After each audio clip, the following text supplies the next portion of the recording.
Fala, filhotes, vocês estão vivos? No vídeo de agora nós vamos falar um pouquinho sobre a história das religiões, sobre a origem e desenvolvimento das religiões, mais especificamente das religiões da Grécia Antiga. A religião grega foi resultado de uma longa evolução, no curso da qual influências precedentes de regiões e civilizações diferentes se sobrepuseram aos cultos autóctones para finalmente se fundirem no panteão formado pelas divindades olímpicas e na mitologia em que eram protagonistas.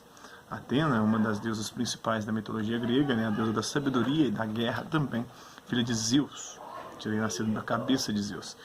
Então vamos conhecer um pouquinho das raízes da religiosidade grega. O primeiro substrato foi definido como o Egeu, referente a uma religiosidade mediterrânea muito antiga, ligada ao culto da figura feminina, símbolo da fecundidade da terra. Aí depois essa deusa vai virar a Gaia, deusa da terra. Certo número de divindades femininas secundárias apareceu frequentemente como continuação de Atena ou se fundiu nela, que recebeu seus nomes como atributos pessoais. Assim, a Senhora da Natureza Selvagem, identificada com a denominação de Potnia, numa fase posterior seria absorvida por Atena, de quem Potnia se tornaria uma denominação atributiva. O mar também era venerado por um numeroso grupo de divindades masculinas, Nereu, Tritão, Peloro, que depois se resumiria em Poseidon. As divindades cretenses também entraram no panteão olímpico grego. O veículo de tal elaboração foi a civilização micênica, que representa o momento de fusão entre os elementos terrestres e os celestes. Dessa forma, a senhora dos animais, a Potnia Teron, venerada nos palácios cretenses, se transformou em Atena e em Hera, a esposa de Zeus, irmã e esposa de Zeus, ambas associadas a um pássaro ou um animal do solo. A Atena coruja, a coruja, a ave de Minerva, e a Hera, o pássaro que o Zeus usa para poder seduzi-la, porque sabia que ela era apaixonada por pássaros, como uma serpente doméstica. A deusa da vegetação, que em Creta era simbolizada pela árvore sagrada ou pela pilastra, foi absorvida por Hera e Artemisa. Entre as divindades masculinas, Dionísio foi o principal empréstimo minoico à religião olímpica, Dionísio, deus do vinho, enquanto o senhor das feras foi personificado por Hermes, o mensageiro dos deuses, Apolo, aquele que puxa a carruagem do sol no céu, e também o responsável pela ordem e pela música, pela guerra, um deus da razão, e Hércules, que seria um filho de Zeus, um semideus. Algumas divindades gregas eram um reflexo de uma contribuição oriental. Apolo, provavelmente originário da Ásia Menor, Artemisa, ou Artemis, já mencionada nas tabuinhas de Pilos e relacionada em Éfeso com o culto da grande mãe, Hefesto, o herdeiro o Hefesto, que é o metalúrgico, deus da metalurgia, do fogo, é o herdeiro dos diversos ferreiros divinos do Oriente Médio, e Afrodite, associada a Astarte Fenícia, Afrodite é a deusa do amor. Zeus, que derivava de Eus, da antiga religião hindu-iraniana, era certamente de origem indo-europeu. O Zeus grego era o deus do céu e supremo senhor do tempo, mas também tinha elementos dos deuses orientais, da tempestade, Haddad, Teshub e Baal, e do jovem deus que morre da religião cretense. As divindades femininas perdem a primazia com o tempo na religiosidade grega. Com os micênicos ocorreu um fato muito importante que determinaria o caráter definitivo da religião grega: o abandono da primazia das divindades femininas. Primeiro foi Poseidon, concebido inicialmente como senhor da terra, que ocupou a posição de comando entre os deuses, ao passo que no final da época micênica foi Zeus quem tomou esse posto, enquanto protetor da dinastia real de Micenas, que exerceu a primazia. As divindades femininas mantiveram uma posição de respeito, e cada uma encarnou um aspecto da feminilidade. A mãe era Deméter, a esposa fiel cuidava dos casamentos, era a Hera, a esposa de Zeus. A amante inconstante, que favoreceu as uniões carnais, era Afrodite, e finalmente a virgem, carente de atribuições sexuais, era encarnada por Hestia, Atena e Artemis, Artemisa. Atena foi masculinizada e possuía funções de deusa guerreira, protetora da cidade de Atenas. Apolo com leão, a estatueta Ebúrnia, que mostra o deus como o senhor das feras, do século VII a.C. A divindade de múltiplos aspectos em Creta era adorado sob a forma de um golfinho. Apolo era um deus solar que puxava a carruagem do sol no céu, porque eles acreditavam que era o sol que girava em torno da terra.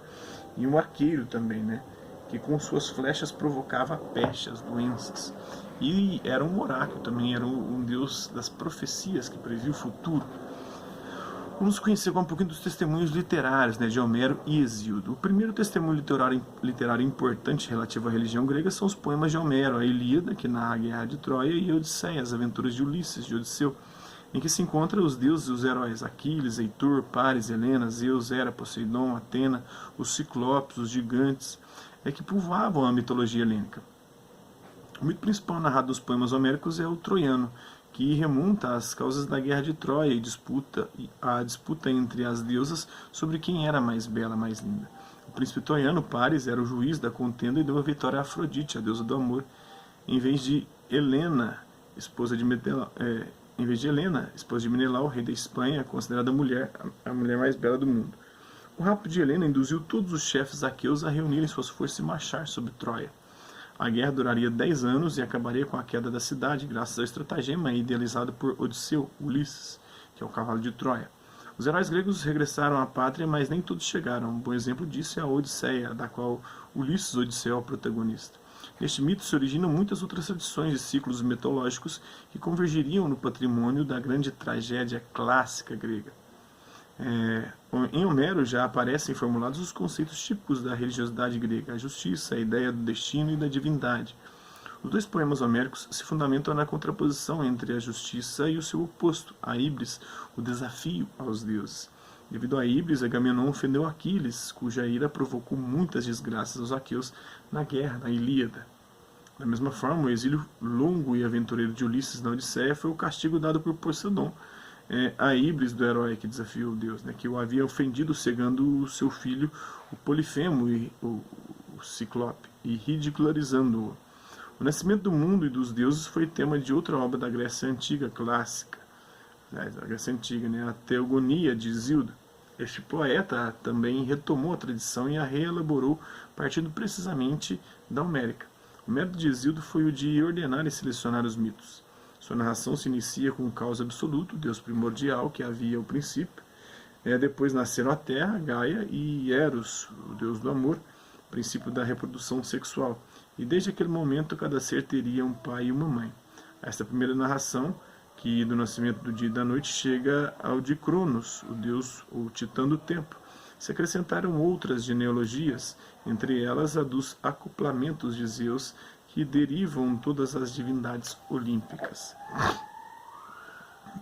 Em ambas as páginas aqui da obra consultada, nós podemos encontrar alguns elementos. A tábua votiva com procissão e sacrifício de artista coríntio do século VI a.C. O primeiro testemunho literário importante da religião grega nos chega através dos poemas homéricos, nos quais os deuses e as deusas do Olimpo aparecem com seus atributos e prerrogativas específicas. O panteão grego sofreu uma profunda transformação com a chegada dos micênios. Assiste-se ao fim da primazia feminina vigente no culto arcaico e ao predomínio do masculino, a ponto de a própria Atena ter sido masculinizada, assumindo funções de deusa guerreira. Hídria, com figuras negras, com uma cena de obsessão de Polifemo, no século V a.C., a cosmogonia homérica foi durante séculos aceita pelos gregos como uma religião oficial, apesar de não ter um livro sagrado e não ser tão dogmática quanto as religiões monoteístas. E acima no centro podemos ver um vaso negro do século V a.C. que ilustra a batalha entre Aquiles e Heitor, o ponto de auge da Ilíada de Homero. A religião é um elemento de coesão para os gregos. Para os gregos, as divindades concebidas em forma humana eram potências operantes. Tinham templos e altares, recebiam orações, sacrifícios e oferendas. Cada região tinha seus cultos e seus protetores, mas, apesar disso, os gregos eram conscientes da sua unidade étnica e cultural, que tentavam salvaguardar e cujos elementos de coesão estavam precisamente na religião e na língua. Em resposta a esta necessidade comunitária nasceram os lugares santos, que atraíam multidões de fiéis de todas as partes da Grécia. Um dos mais famosos foi o santuário de Délos, ou de Delfos, precedido cronologicamente pelos de Delfos, aliás, o de Delos que precedeu o de Delfos, Dodona e Olímpia. Delfos estava ligado ao culto de Apolo, que expressava suas respostas pela boca da Pítia, da pitonisa, da mulher que tomava alguns elementos alucinógenos e ali começava a profetizar o futuro, a sacerdotisa do deus. Por outro lado, Dodona estava consagrada a Zeus, cuja vontade se expressava através das folhas das azinheiras do bosque sagrado. Os jogos desportivos, outra forma de culto panhelênico, que envolviam todos os povos gregos, as cidades gregas, né, as cidades-estados gregas, estavam originariamente relacionadas ao ritual funerário. Os olímpicos, instituídos segundo a tradição em 176 a.C., estavam relacionados com Pélope, cuja sepultura estava encerrada dentro da própria muralha do santuário.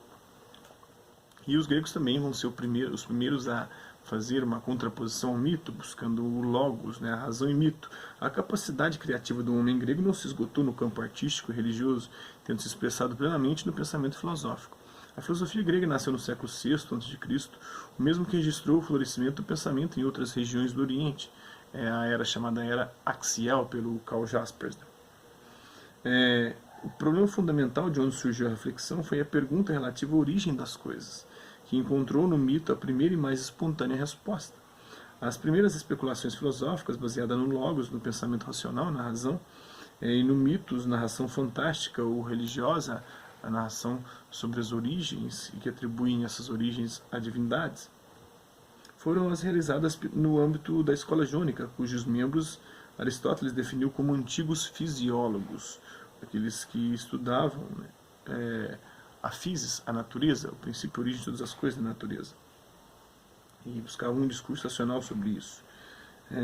A origem do mundo, segundo tais filósofos, não estava na multiplicidade das coisas, mas sim em seu fundamento único. Surgiu o conceito de natureza, physis, para os gregos, usado para indicar o mundo em seu processo de transformação. Tales de Mileto, que viveu entre os séculos 7 e 6 a.C., individualizou o princípio primeiro na água, sendo que a água era o princípio, a origem de todas as coisas, era arqué, o fundamento originário de todas as coisas. A seguir, outros filósofos como Anaxímenes e Anaximandro propuseram como fundamento primordial elementos diversos, ou ar, ou ápero, o infinito. Independentemente da diversidade das soluções propostas e da sua superação pelas especulações posteriores, o que conta é que o homem, com essas primeiras tentativas, abandonou definitivamente a visão mítica e estabeleceu a razão como supremo instrumento de conhecimento. De fato, se abandonou a ótica cosmogônica e, com Tales, se começou a criticar com força a religiosidade homérica. Esta crítica racionalista se desenvolverá com Anaximandro, depois com Xenofonte e finalmente com Heráclito. Esses se ocuparam particularmente do conceito do tempo do mundo físico, sem dar uma importância excessiva à religião. Isso é um pouquinho aí da religiosidade grega, né, da história das religiões na Grécia Antiga, suas origens e desenvolvimento. Espero que vocês tenham gostado do vídeo. Quem curtiu, dá um like. Quem não curtiu, dá um dislike. Quem se interessar pelo conteúdo do canal, é só se inscrever, ativar o sininho e aguardar os próximos vídeos e as próximas notificações. Deixe também seu comentário dizendo o que você tem achado dos vídeos e sugestões de temas e assuntos para vídeos posteriores. É isso aí. Hasta la vista, babies, e até a próxima.